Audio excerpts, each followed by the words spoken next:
ہم نے تجھ کو اپنے ہاں بچہ سا پالا تھا. یعنی ایک رامسیس تھا اور ایک منفتح تھا. رامسیس نے پالا تھا اور منفتح کے ساتھ یہ شہزادوں کی طرح جوان ہوئے محل میں، فنون سپاہ گیری سیکھے، علوم و فنون سیکھے اور سپہ سالاری سیکھی. ایک مہم میں بھی فرعون نے بھیجا تھا جس میں آپ کامیاب ہو کے آئے تھے. تو نے اپنی عمر کے کئی سال ہمارے ہاں گزارے، اس کے بعد تو کر گیا جو کر گیا، یعنی وہ قتل کا اشارہ. تو بڑا احسان فراموش آدمی ہے. موسیٰ نے جواب دیا وہ کام تو میں نے دانستگی میں، یعنی قتل خطا تھا وہ، پھر میں تمہارے خوف سے بھاگ گیا تھا. اس کے بعد میرے رب نے مجھے یہ دانشمندی اور نبوت عطا کی اور مجھے اپنے رسولوں میں شامل کر لیا. رہا تیرا احسان جو تو نے مجھ پر جتایا، تو اس کی حقیقت یہ ہے کہ تو نے بنی اسرائیل کو غلام بنا لیا تھا. موسیٰ فرعون نے کہا، یہاں بھی اس نے پھر ماں کہا ہے، ماں رب العالمین. رب العالمین کیا ہوتا ہے؟ میں نے بتایا نا، ماں جو ہے وہ غیر ذوی العقول، یعنی زندہ چیز کے لیے نہیں ہوتا، زندہ کے لیے من ہوتا ہے، ذوی العقول کے لیے من ہوتا ہے. تو اس نے کہا یہ رب العالمین کیا ہوتا ہے؟ کون ہے جو مصر کے بادشاہ کو اس کی رعایا کہ ایک ادنا فرد کے ہاتھوں یہ پیغام دے رہا ہے؟ کون ہے یہ؟ ہاؤ ڈیئر ہی. یہ مطلب فرعون خود الہ ہونے کا دعوے دار تھا. انا ربکم الاعلی. یہ کون ہے؟ ما رب العالمین. میں نہیں مانتا کسی اور کو. موسیٰ نے جواب دیا، آسمانوں اور زمین کا رب اور ان سب چیزوں کا رب جو آسمان اور زمین کے درمیان ہیں، اگر تم یقین لانے والے ہو. فرعون نے اپنے گرد و پیش لوگوں سے کہا جو اس کے سردار تھے، سنتے ہو؟ موسیٰ نے کہا تمہارا رب بھی اور تمہارے آباء و اجداد کا رب بھی جو گزر چکے ہیں، وہ اپنا کام کر رہے ہیں اور وہ اپنی باتوں میں لگا ہوا ہے. اور یعنی جو فرعون تمہارا رب بنا بیٹھا ہے وہ کل نہ تھا، اور تمہارے باپ دادا جو کل رب تھے وہ آج نہیں ہیں. تو صرف رب ہی ہے جس کے پاس یہ قوت ہے. فرعون نے کہا تمہارے یہ رسول صاحب جو تمہاری طرف بھیجے گئے ہیں بالکل پاگل معلوم ہوتے ہیں. موسیٰ نے کہا دیکھیں آپ اپنا کام کیے جا رہے ہیں. موسیٰ نے کہا مشرق اور مغرب کا رب اور جو کچھ ان کے درمیان ہے سب کا رب، اگر آپ کچھ عقل رکھتے ہیں. فرعون نے کہا اگر تو نے میرے سوا کسی اور معبود کو مانا تو تجھے بھی ان لوگوں میں شامل کر دوں گا جو قید خانوں میں پڑے سر رہے ہیں. اب تھریٹ کر رہا ہے کہ میں تمہیں قید خانے میں بھیج دوں گا. موسیٰ نے کہا اگرچہ میں لے آؤں تیرے سامنے ایک سری چیز، ظاہرہ چیز لے آؤں کہ میں رسول ہوں. فرعون نے کہا اچھا تو لا اگر تو سچا ہے. اس کی زبان سے یہ بات نکلتی ہی موسیٰ نے اپنا عصا پھینکا اور یکایک وہ ایک سری اژدہا بن گیا.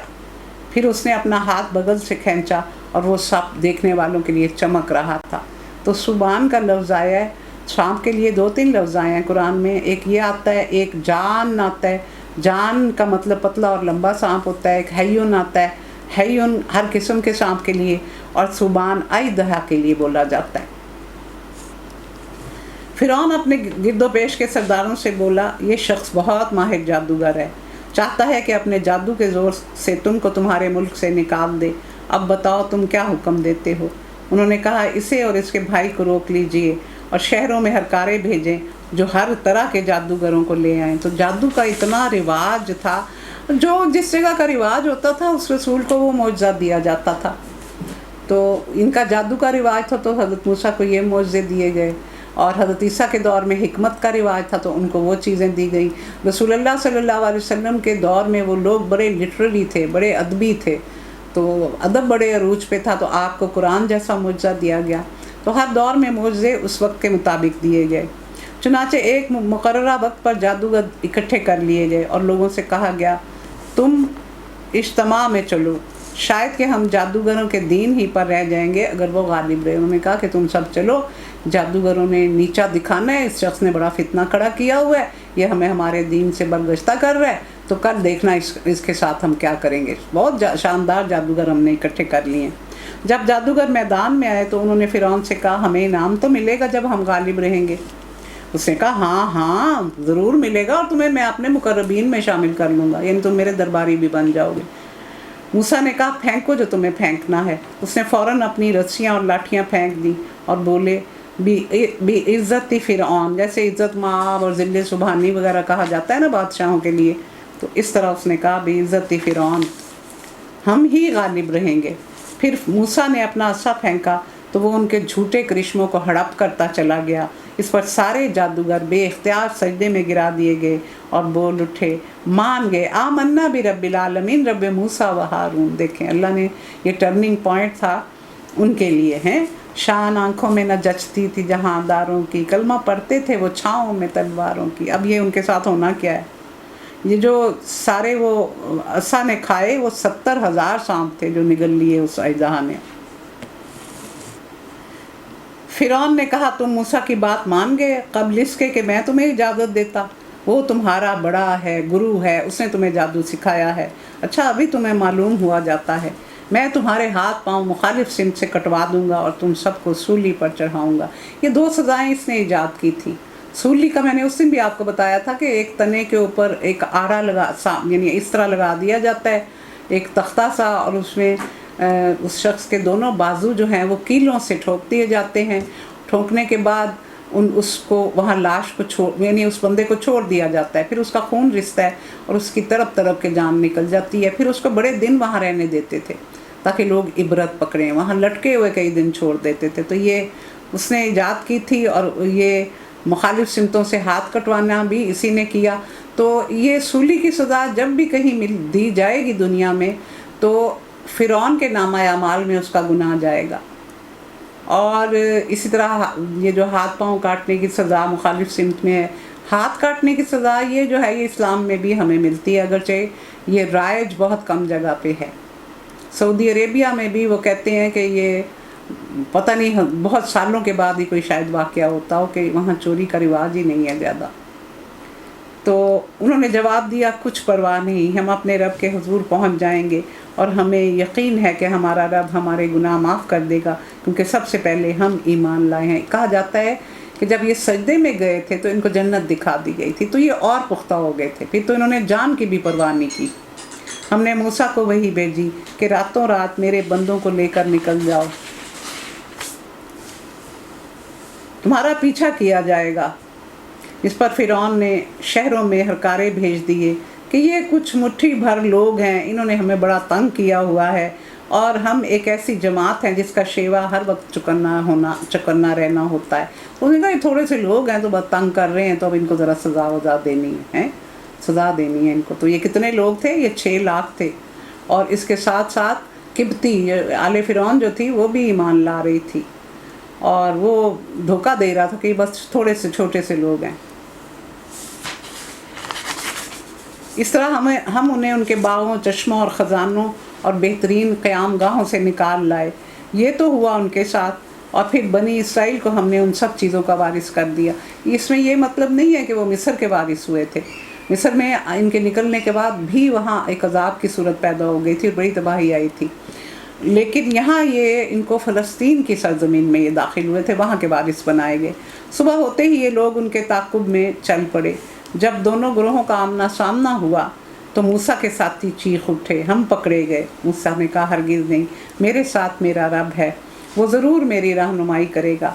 ہم نے موسیٰ کو وحی کے ذریعے حکم دیا کہ مار اپنا عصا سمندر پر، یکایک سمندر پھٹ گیا اور اس کا ہر ٹکڑا ایک عظیم الشان پہاڑ کی طرح ہو گیا۔ اسی جگہ ہم دوسرے گروہ کو قریب لے آئے۔ یعنی یہ جب وہاں گئے اور پیچھے سے دیکھا کہ فرعون کا لشکر آ رہا ہے تو یہ قوم آپ کو بڑا تنگ کرتی تھی، اس نے شور مچانا شروع کر دیا، موسیٰ تو جب بھی آتا ہے ہمارے لیے مصیبتیں لاتا ہے، کبھی ہمارے بیٹے قتل ہوتے ہیں، کبھی ہمارے ساتھ کوئی ظلم ہوتا ہے، اب دیکھ یہ پھر آ گئے ہیں، اب یہ ہمیں مار دیں گے، سب کو چھوڑیں گے ہی نہیں کسی کو۔ تو پھر یہ انہوں نے جواب دیا، اور پھر وہ قریب آئے جب، تو پھر وہ سمندر میں راستے بن گئے۔ موسیٰ اور ان سب لوگوں کو جو اس کے ساتھ تھے ہم نے بچا لیا اور دوسروں کو غرق کر دیا۔ یہ 12 راستے بنے تھے، اور اس طرح بنے تھے کہ ایک راستے پر چلنے والا دوسرے کو دیکھ سکتا تھا، بات بھی کر سکتے تھے۔ تو اللہ تعالیٰ نے اس طرح ان کے لیے انتظام کیا۔ اس واقعے میں ایک نشانی ہے، مگر ان میں سے اکثر لوگ ماننے والے نہیں ہیں، اور حقیقت یہ ہے کہ تیرا رب زبردست بھی ہے اور رحیم بھی۔ اور انہیں دیکھیے تھوڑے تھوڑے ریفرنسز کی طرح بیان ہو رہا ہے۔ اور انہیں ابراہیم کا قصہ سناؤ جب اس نے اپنے باپ اور اپنی قوم سے پوچھا تھا کہ یہ کیا چیزیں ہیں جن کی تم پرستش کرتے رہتے ہو؟